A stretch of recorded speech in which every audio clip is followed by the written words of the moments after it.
bili na kayo. Plastic balloon, isang taon to, hindi pumuputok. Dali na, bili na kayo, bili na. Bili na kayo, bili na kayo. Plastic balloon, Wala, bili na. may plastic balloon na nagbebenta. Total, 100 pesos naman yung baon ko. Bibili na lang ako. May tira pa naman to para sa recess. Oy, Junjun, halika dito, bumili ka. Alam ko, marami kang baon. Dali. Opo, kaya nga po ako pumunta dito kasi bibili po ako ng plastic balloon. Magkano po isa niyan? Ay, mura lang to, Junjun. 100 yung isa. Ha? 100 ang isa? Ang mahal naman ng plastic balloon nyo. 3 pesos lang naman yan eh.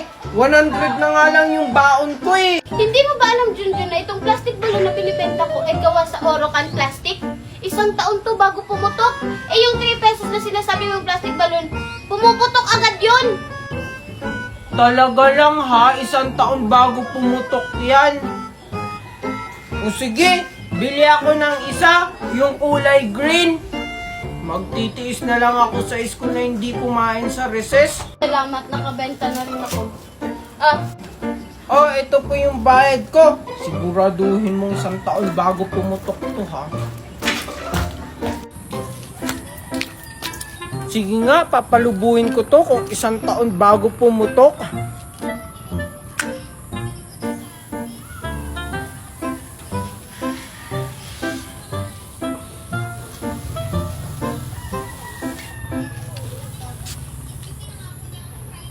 Wow, ang laki!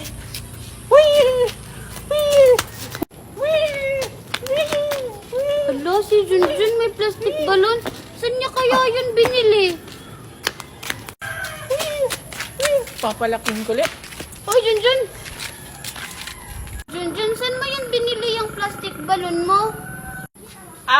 Doon kila Aling Bining, binili ko to. Kasi sabi niya isang taon daw to bago pumutok, kaya bumili ako. Oh, ang galing naman. Sige nga, itry nga natin kung di ba pumuputok. Hala, bakit mo pinutok? Ang mahal-mahal pa naman ito, isusumbong kita kay Mami. Sabi mo isang taon yan bago pumutok. Na-scam ka ni Aling Bining. Teka lang. Bakit po Manong Guard? Alam mo bang may patakaran tayo sa school? Nakapag-late na bawal lang pumasok? Kasi po na-traffic kami sa langit. Tapos nahirapan po si Daddy magpalanding ng aeroplano dito sa school.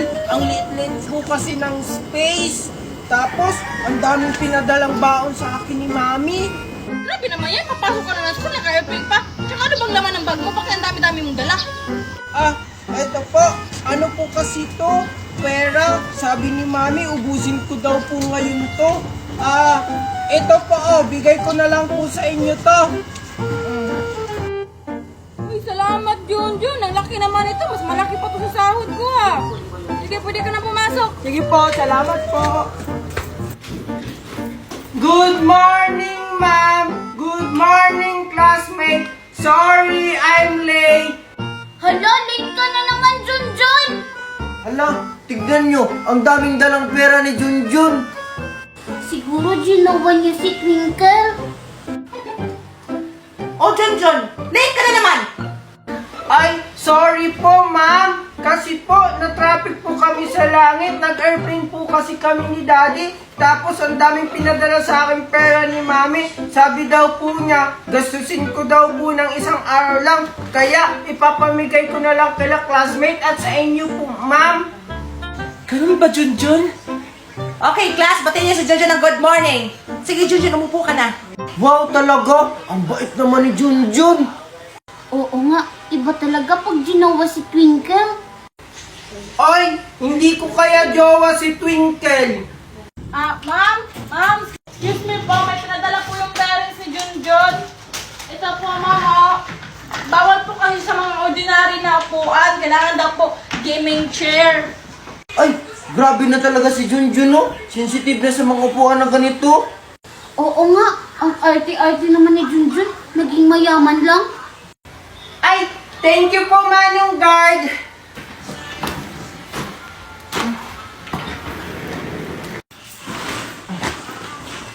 Junjun, libre mo ko mamaya, ha? Marco! Si Junjun na nasa ibang bansa na pala? Ano? Kakakita ko lang sa kanya kahapon. Tingnan mo yung story niya, oh! Nasa snow siya! Baka edit lang niya yan. Hindi! Totoo yan! Marami siyang story na ganyan! Tsaka hindi ko na siya nakikita ngayon! Kakasabi ko lang sa'yo, di ba? Na nakita ko siya kahapon. Baka namalikmata ka lang, nasa ibang bansa talaga siya! Nasa kanila nga ni! Nasa kanila! Nasa ibang bansa! Megan, bakit kayo nag-aaway? Junjun? Ikaw ba yan? Punto ka ba? Di ba nasa ibang bansa ka? Ano ka ba? Junjun yan. Ayaw mo kasing maniwala. sinasabi niyo? Maniwala. Multo yan! Nakita ko sa story niya, nasa ibang bansa siya! Anong sinasabi mo, Megan? Ako to, si Junjun, Megan! Disturb! Para magising ka. Nananaginip ka lang yata. Eh kasi, yung mga story mo may snow! Di ba sa ibang bansa yun? Nako, edit ko lang yan sa CC app. CC app? Oo, hindi ka na mahirapan mag-edit kasi si CC app na ang bahala. Open your CC app at mamili ka lang kung ano yung gusto mong ipagawa kay CC app. Homework, edit image, translate at marami pang iba. At ito guys, mag-edit ako ng picture natin na kunwari nasa beach tayo. O di ba ilang segundo lang lalabas na yung result. Boom! O di ba parang makatotohanan? At kung may mga research naman kayo dyan, si CC app din ang makakatulong sa inyo. Wow! Ang galing naman yan! Hindi na ako mahihirapan sa schoolworks ko at mag-edit. Yan! Perfect! May pa-prank na ako sa mga classmates ko! Marco! Marco! Marco!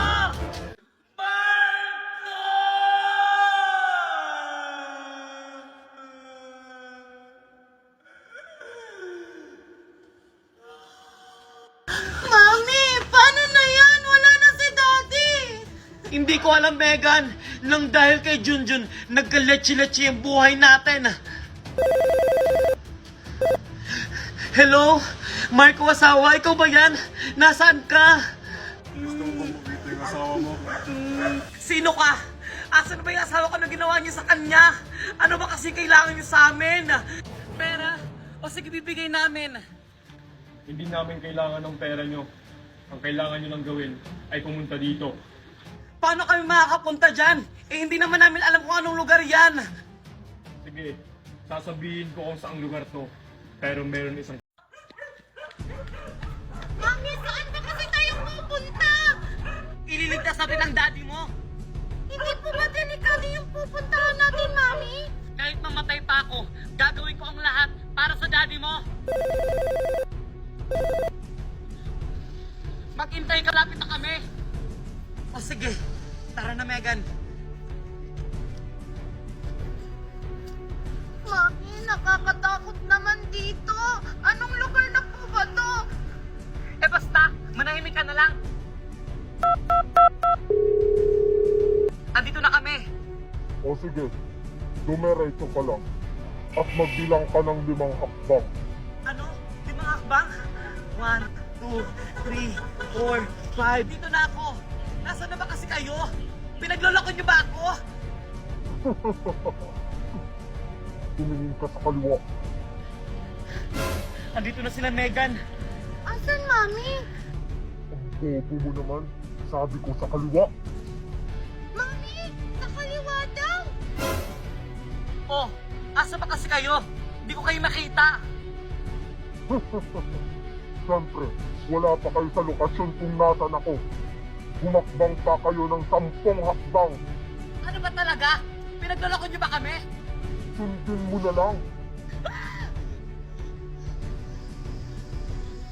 Humanda na kayo. Tara na, Megan. 1, 2, 3, 4, 5, 6, 7, 8, 9, 10. Mami, baka niloloko lang nila tayo. Wala kang pakialam basta para sa daddy mo. Oh, huwag na kayo mag-away. Andito na ako sa harap nyo. Sino ka? Mami, sino siya?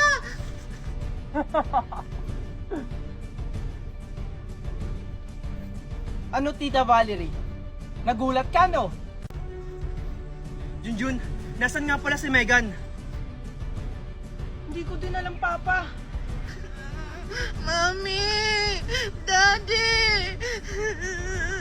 Wala siya. Megan? Megan, anak? Megan? Hello?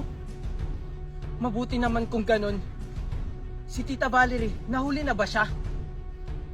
O sige, balitaan niyo lang ako kung nahuli na siya.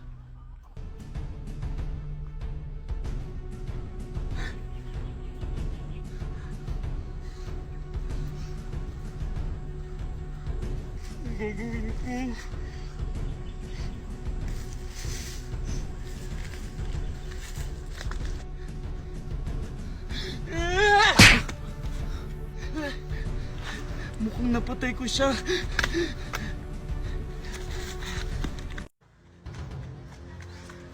Kailangan ko umuwi para hindi ako maabutan ni Marco at Junjun.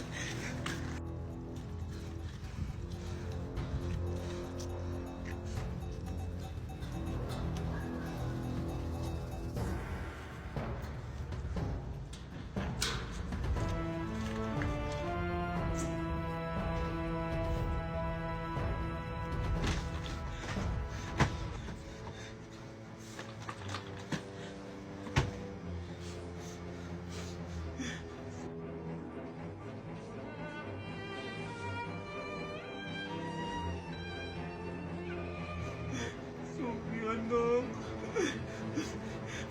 Babalikan kita kapag okay ng lahat.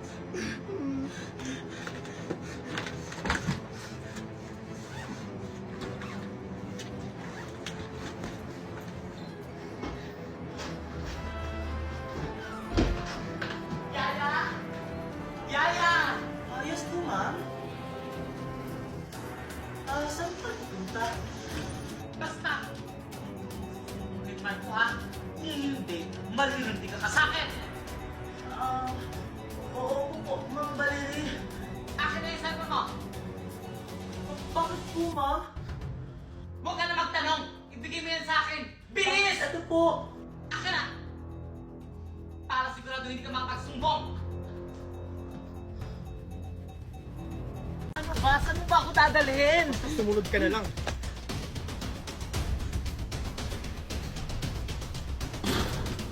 Pa? Dito na siya. Buti naman sinunod mo yung utak ko. Arturo? Subukan mo magsumbong. Hawak ko pamilya mo. Hindi, sir.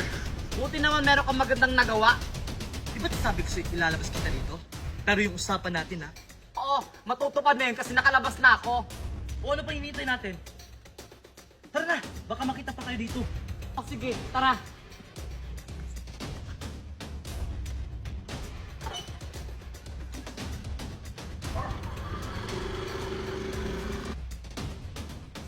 Si Megan. Kuya Junjun. Oh, Megan, nandyan ka na pala. Saan ka galing? Sorry Kuya Junjun. Hindi ako nagpaalam kanina kaya yan na umalis ako. Pero alam mo ba Kuya Junjun, muntik na ako mabangga kanina. Ano? Ikaw kasi umalis ka mag-isa? Tapos, yung muntik nang makabangga sa akin, parang nakita ko na siya. Di ko lang matandaan kung kailan at saan. Ha? Namumukhaan mo ba siya? Anong dala niya sa sakyan? Sa motor lang siya, Kuya Junjun. Tapos, naka-eyeglasses.